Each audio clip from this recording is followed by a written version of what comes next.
Greetings and welcome to This Week at Charlestown Road. I'm Roger Schaus, and this is a part of our Heaven Bound podcast family.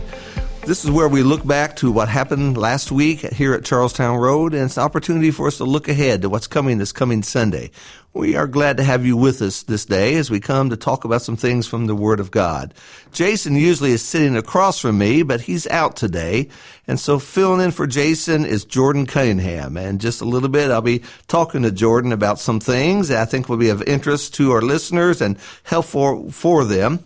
This past week, I had the opportunity of preaching, and my title was So Much to Do and So Little Time.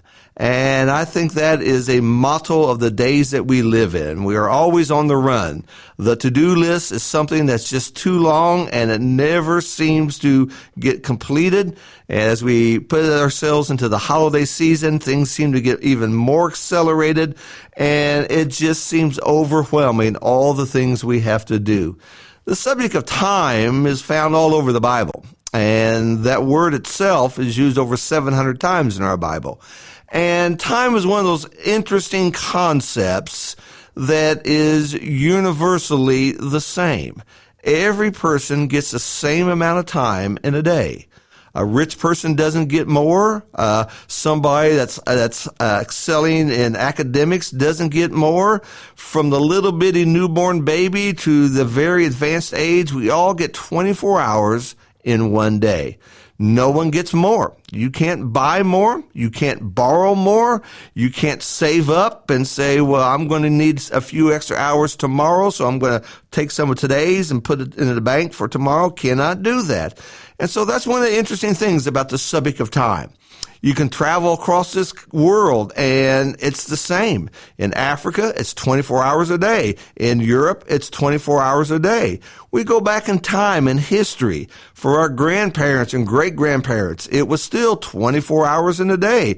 When Noah was in that ark, it was 24 hours in a day. All the way back to the first page in the Bible, where God makes a creation, and he says there was evening and there was morning one day. And so we are governed by time. I mean, all around us are watches and clocks, and we wake up to the alarm. We've got appointments we've got to make. We've got this we got to do, school bus for the kids, and always we're just on the hustle about time. And so what this lesson was about was to kind of understand some concepts about time. And our thoughts took us to the book of Ephesians in chapter 5, where the Apostle Paul really lays out for us a series of 6 simple bullet points that I think helps us get through the day very successfully and very well.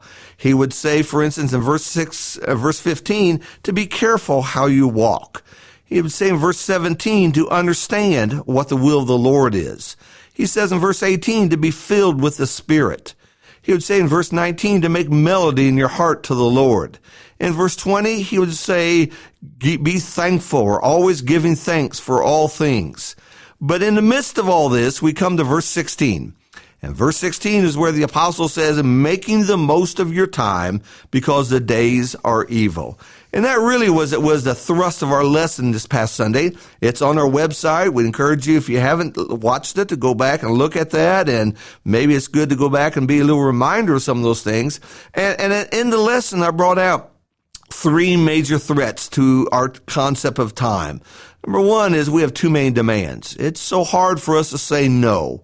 And we just fill our schedule, fill our day, fill our plate with so many things. And at the end of the day, we're tired, we're irritable, and we're just exhausted. We're ready for another day just like that day. And so it helps us to have priorities. It helps us to get an order in order. What is the most important thing I need to do today? Those are some things we need to remind ourselves of. And it's not wrong to say no sometimes. I just don't have time for this, or it just doesn't fit into my schedule. That's hard for some of us to say that, but when we don't do that, we overload ourselves with just too many obligations. The second threat to our time is too little appreciation of the preciousness of time. Time, again, is something that once it's gone, and it doesn't come back. And we referred this to Luke chapter 12, where Jesus told the story about the rich farmer. And he was going to tear down his barns, build more barns, larger barns, store his crop, take his ease for years to come, is what the text says. But God spoke to him and said, this night, your life is required of you. Your soul is required of you. There was a man who did not know what the time was. We always think, well, there's always tomorrow. I can just kick that can down the road a little bit further. I don't really want to do this today, so I'll do it tomorrow. And then tomorrow comes and I'll do it the next day. And we don't realize how precious time is. Throughout the Bible, as the Bible describes a lifetime, it uses words like a vapor or just a breath, and how quickly it goes by. And so that's a threat to our time when we think we always have it. I'm always going to have tomorrow. You may not. And someday you will not. And so that's something we need to keep before us. And then the third threat is just time wasted. Just doing nothing, doing things that really do not matter that much. Not, again, living by a direction or a plan or a goal or a vision. And those things just kind of take away from that concept of what time is and how essential it is for us. And so throughout that lesson, what we're doing, we were looking at that concept. And the ending point, of course, was we need to become time conscious. We need to recognize how valuable and precious time is. Every day is a gift from God. The greatest gifts you have is opening your eyes today and being able to do something today. That is a gift. And then by having the heaven perspective, by realizing what really matters in this life. You know, we hurry about trying to get our houses to look perfect, try to get everything look perfect. And 10 years from now, let alone 100, let alone eternity, those things really won't matter that much.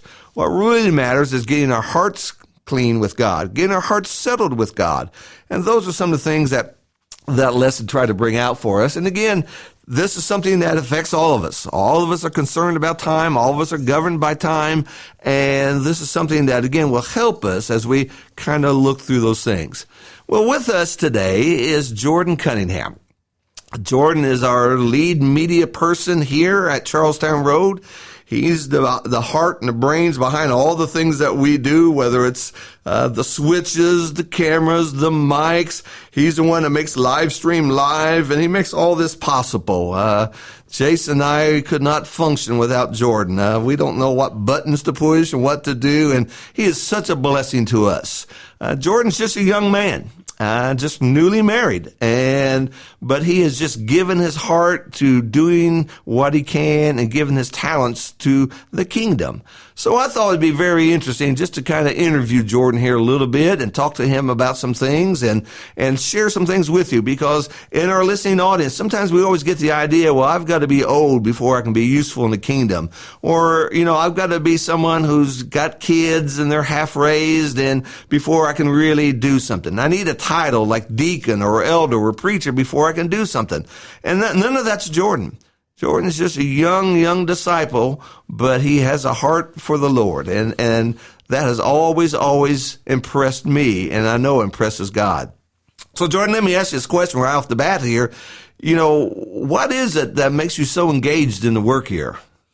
Well, thank you, first of all, Roger, for having me on today and those kind words. But I think, honestly, the age, I don't know that really makes the most difference for me. It's just the fact that I feel like I've been blessed with the ability and the skill to do these things and to provide for the church. For years I've volunteered and done things even from a young age after first being baptized. And I think a big thing as well is, seeing the good that we're doing, not just in our own congregation, but for the world, and seeing many different countries all across the world, India and the Philippines and Africa and so many more, and even people in the U.S. that can't access a preacher in their hometown, or they can't access a church, or that they're not able to worship, publicly. And so it's great to be able to offer that ability to send them the word and to make sure that we're spreading, because I think that's really, the disciples and the apostles, they did that in the Bible by walking around and spreading the word physically. And I think that's something that we've been so blessed with today.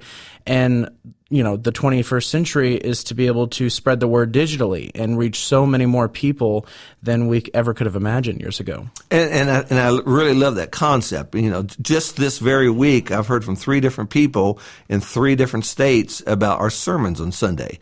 And, it wasn't that long ago where only the immediate audience really heard what the lesson was. Now it goes out there and it stays out there and it's heard weeks and months after it was preached, and just the vast amount of good that's going to be done is just phenomenal. And it's impressive to me that, somebody with your talents so easily could be using that in a secular place and just climbing the ladder, but you're putting your thoughts in the kingdom. And that is something that's always grabbed my attention and just really showed me that your heart is right with the Lord as you're wanting to do these things. Now, being a young disciple, you're just in your early 20s. I'm old enough to be your grandpa, so that just shows you something there.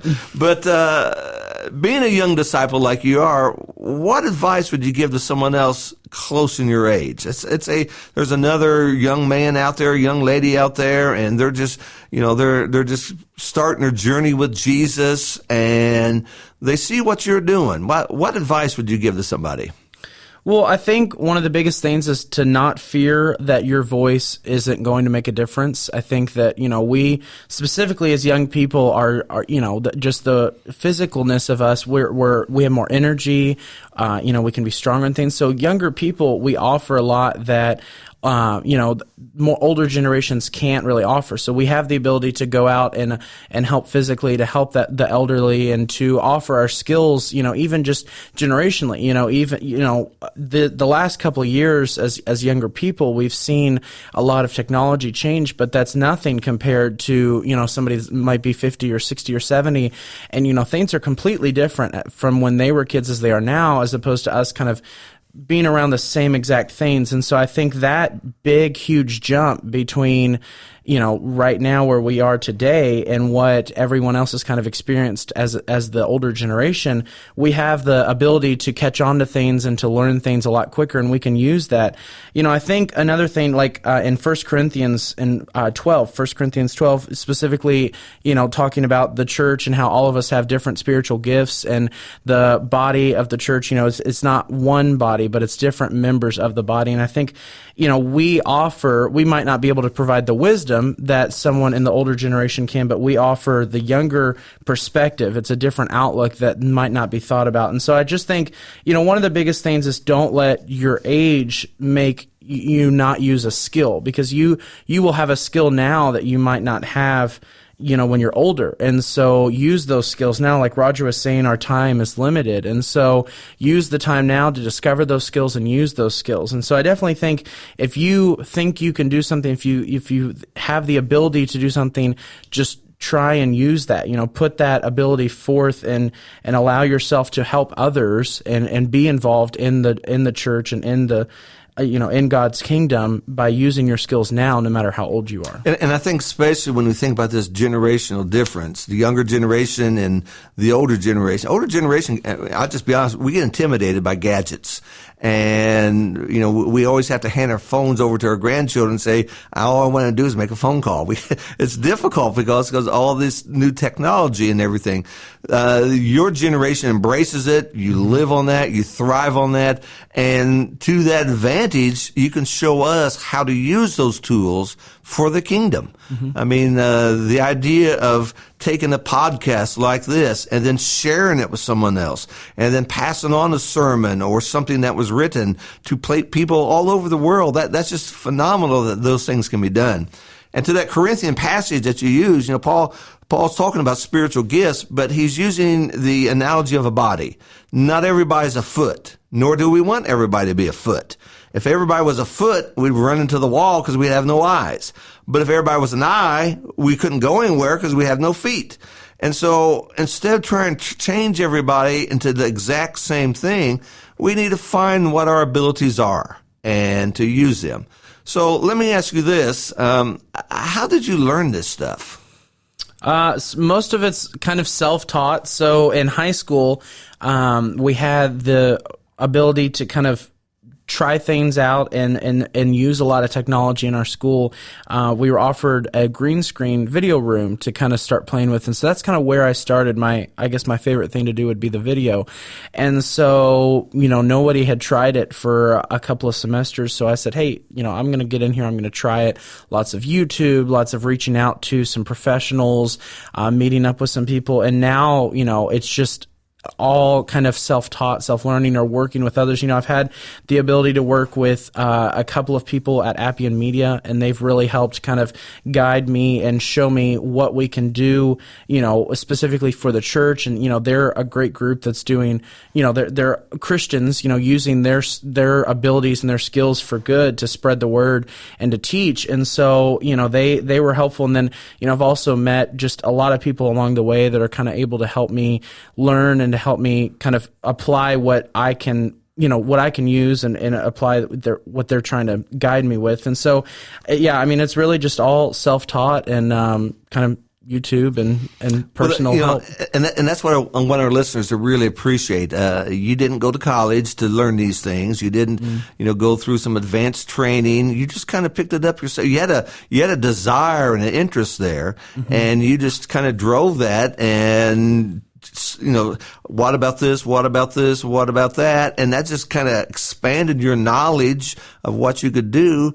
And then you got into a group like we are here where, we gave you a chance and we believed in your abilities and we allowed you to excel as you have. And so for some of our young listeners out there, that'd be something I would encourage you to do. You don't have to have a college degree in this to do some of these things.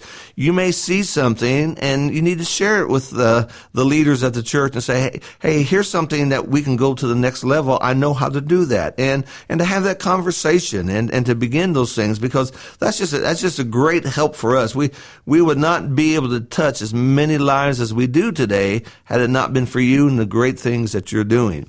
Now, let me also ask you, as a young disciple, a generation different than mine, what challenges do you see folks your age having to face today?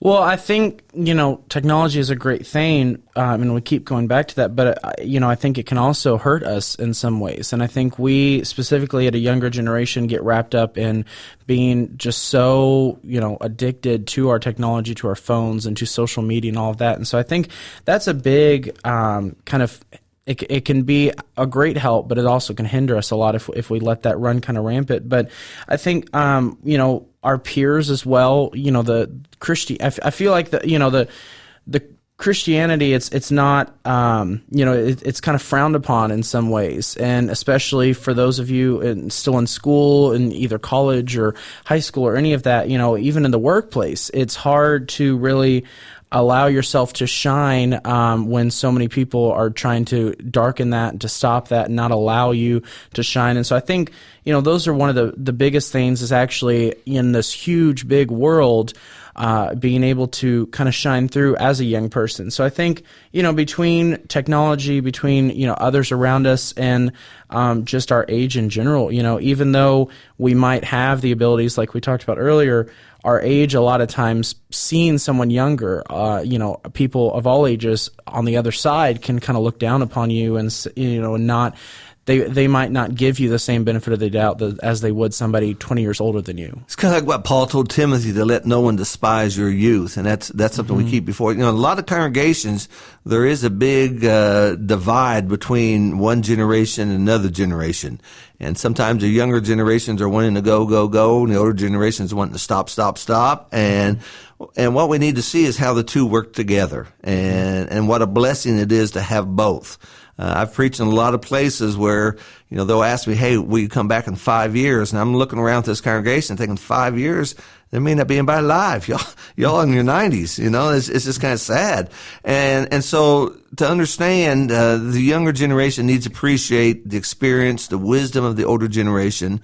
The older generation needs to really appreciate the desire and the drive of the younger generation. And when those two work together and they're gelling together, great things can happen in the church.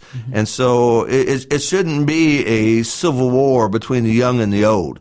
We're on the same side, we're on the same team, and we're really wanting to do the same things together. And that's something that we just got to appreciate and learn from each other. And again, I'm Jordan's one of his biggest cheerleaders. I mean, he's in my corner, I'm in his corner, and I really believe he has done great things for us. Well, this is Wednesday. Well, if I can say something really quick, Roger. So, you were talking about, the older generation, and the younger generation playing off of each other. And I think, a lot of times I hear you, warning against the older generation to allow us to kind of change and stuff like that. But I will say a bit of a warning to the younger generation as well that I've experienced is you also can't expect things to move as quickly as you might want. And I think that's a fair thing to expect from the older generation is that, it is hard to change after so many years, whether it's something that needs to be changed or not. That has to be done with patience and with love. And so I will say, that is one thing. If you're trying to make a difference and you can make a difference, be patient with it and make sure that you approach that with love and patience to help guide them to it instead of just trying to change everything that they're used to. Absolutely. And the older generation has been through some wars that the younger ones haven't, and sometimes they're fearful of change, but when they see the hearts and the motives and understand that this is for the good and it is a biblical thing, it's a wonderful thing. And that's just a great comment. Well, this is Wednesday, and Jason will be back, and he'll be teaching his building blocks this evening. I will be continuing in the auditorium teaching the profiles of serving. We're going to be looking at David, and there's a great passage in Acts 13 that says David served his generation. And so we'll be looking at that this evening. Sunday's coming. Sunday is the best day of the week for us. And on Sunday morning, Jason will be preaching. He'll be wrapping up our theme as I am his and he is mine, looking through the pen of Peter, and he'll be taking us to 2 Peter chapter 3. And in 2 Peter chapter 3, we read about the coming of Jesus. And so I'm going to spin off that on Sunday evening, and I'm going to be talking about the coming judgment. That's not a topic that we sometimes are thrilled about. It kind of scares us a little bit, the idea that we all have to stand before the throne of God. But in that, those two go together. Jesus is coming and will be judged. Those two things ought to help us to think about following Jesus and living lives as God wants us to be and to be alert as God wants us to be. Well, we thank you for listening today, and we hope that this has been helpful for you. And once again, all the things that we offer here are found on our website and various social medias, and that's the good finger work of Jordan here doing these things, and I hope his thoughts have been helpful for all of us. Thank you so much, and have a blessed day.